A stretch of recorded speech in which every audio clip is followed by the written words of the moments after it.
I think I gotta hold it like this. That way it's better. Anyway, the first one was the other way. Just sorry about that. So Robert Donat, he plays the Mandarin leader of this part of China. If they had an Asian actor, they had an Asian actor. You know, there are Asian actors in it, but I guess they figured this guy's got so much screen time. He's such a classically trained actor. He pulls off what he pulls off well, and I mean, having Peter Chong play this role, I think he kind of does well in the role that he's in, and he's like maybe fifth or sixth billing, so it's not like he's playing a nothing role. But if you put Peter Chong on the billboard back then, I don't know how that would have sold.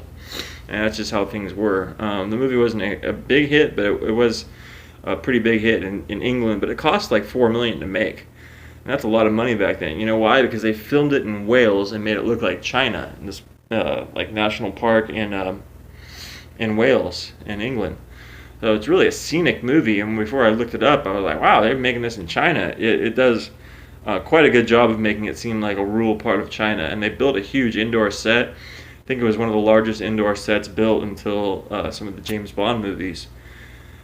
Really impressive, especially when they start filming it and stuff as the movie goes on. So the Inn of the Six Happinesses, basically there's 5 happiness, health, longevity, this thing, that thing. So they named the Inn of the Sixth Happiness, and it's Gladys's predecessor, this kind of crazy woman.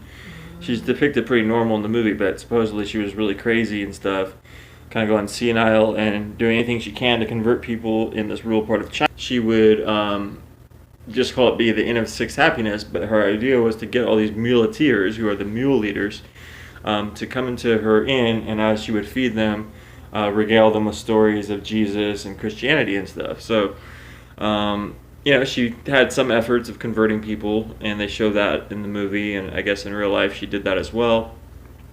She meets her demise, and then obviously Ingrid Bergman's character, who we're really rooting for at this point. She goes through quite a lot to be able to get to China. She takes a job, starts reading all this guy's books about China, stealing one at a time and then replacing them. And then that guy realizes how committed she is to wanting to go to China, so he starts kind of making overtures to the lady that Gladys goes and lives with in China to help her find her way in China and give her a job, etc. And then Peter Chong's character starts teaching her the Chinese language, and you know, they go outside of the inn and be like, we have no fleas, we have no bugs, you come on in and you have a good meal, and you know, all that type of stuff. So I found that to be really good. And then the strength of this movie, again, Kurt Jurgens, a white or German Austrian actor, playing a half Asian, half Chinese general or colonel or whatever. So Colonel Lin Nan. Yeah, it could have been an all Asian dude, but you know what? You gotta judge the movie as how it's made, and he does a great job. He actually, the way they make him up to look, he looks a lot like Chow Yun-fat. So it kind of reminded me of Anna and the King or some of Chow Yun-fat's other more serious performances. And he just holds the screen really well. He's there's a great attraction between the two of them, even though it's nothing really happened with their attraction to each other in real life, and in the movie it just hints that something is going to happen towards the end. But they, go at it back and forth with each other about that she doesn't belong there and all this, and they learn to really tolerate and like each other. And as the war goes on, they help make the routes of how they're gonna, because all these parents are killed and stuff, how they're gonna get these orphans and how they're gonna get food and how this, and he can't take as much of a hands-on role as he wants because he's got his orders and things like that. And I found the scenes between him and Robert Donat to be really good. I mean, here they are, they're not Asian, and they're playing an Asian colonel and a Mandarin leader guy, and he's trying to tell the Mandarin guy, hey, you can't keep having all your concubines, you gotta change with the times and all this. And the guy makes effort to change. Robert Donat's character does make effort to change. In fact, he converts to Christianity at the end, towards the end. So that I found to be very interesting.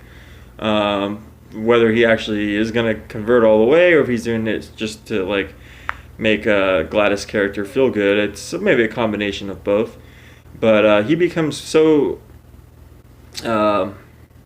respectful of her because she takes the job of, or the task of being the foot inspector. Now, a foot inspector in this time, someone that's going to go and make sure to these provincial areas that their feet are not being bound anymore. So this is some crazy stuff. She's going, village to village and checking and inspecting people's feet. And all the other foot inspectors have been almost killed because people don't really want to have, regional governments telling them what they can do and what they can't. I really think that people should check this movie out. It's 2 hours and 40 minutes, so it's a commitment. But it's some really fantastic acting. I think all the child actors that are in it do a really good job. And really a really good movie. Mark Robson would go on to make, did make Peyton Place. He made all sorts of movies through this time period that were 50s, 60s, 70s. Really a talented writer. Isabelle Laner, the screenwriter, she made so many different movies as well. So I really recommend the movie, and hope that people can end of The Sixth Happiness. It's a great performance, a lead performance by Ingrid Bergman, one of the many of her fantastic career. Thanks so much.